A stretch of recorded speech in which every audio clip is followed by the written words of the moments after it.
Hello, and welcome to another exciting episode of Development Diaries with Breathing Simulator.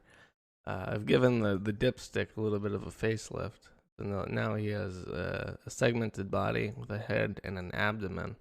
That's going to be important because I'm starting to make body parts that organs will attach to as I continue to flesh out the biology of the actor.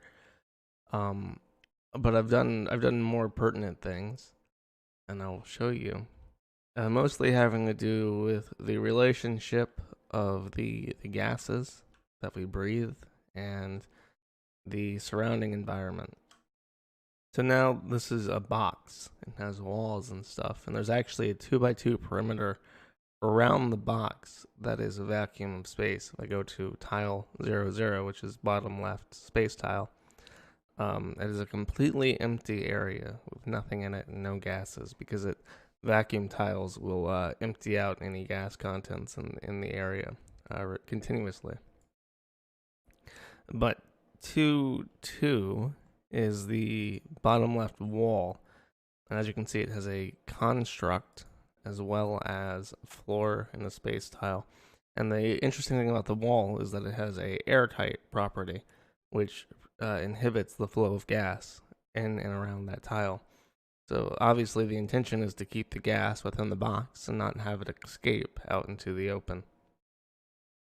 3x3 is the bottom leftmost floor tile. And if I click this, you can see that it has the pressure and it has the mass and it has the temperature, room temperature that we'd expect. I've gotten rid of tank controls and I've added WASD, but I was very smart in making it so that if you move in diagonal directions, you go twice as fast. So if anybody ever wants to speed run this game, they're going to be moving diagonally the entire time. Also, since I moved him into the corner of the room just to show you that the temperature goes up, which is a very, very, very slightly does it go up, but that's because the gases inside the dipstick are actually heated to body temperature, which is 310.15 Kelvin, and that accommodates in the script. I don't know why I'm doing this, but I am, and nothing will stop me, besides maybe boredom. Now, the other thing that's interesting, I added a jump, by the way. That's important. I'll get to that in a second.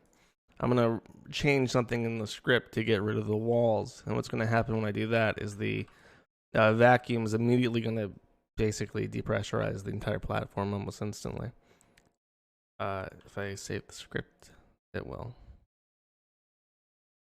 So now we're on an empty platform. I haven't added suffocation yet, so the dipstick is going to be just fine.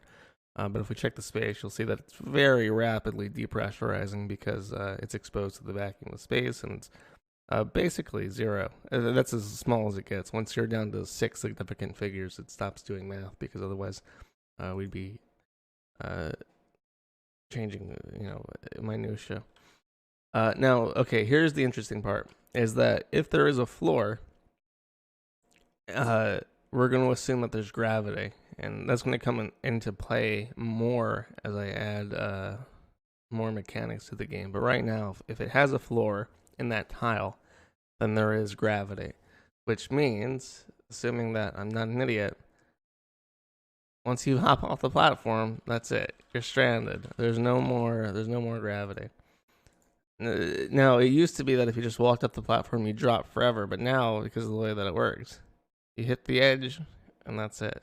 And you should be able to catch it so that if you jump off the edge, you'll actually just fly up forever. Just like that. Very satisfying, and that was very complicated because the game wanted to fight me on those physics. It really did not want gravity to behave like that, but I got it working. So, thank you for watching this. I don't know what the fuck is wrong with you, but hopefully it's been entertaining.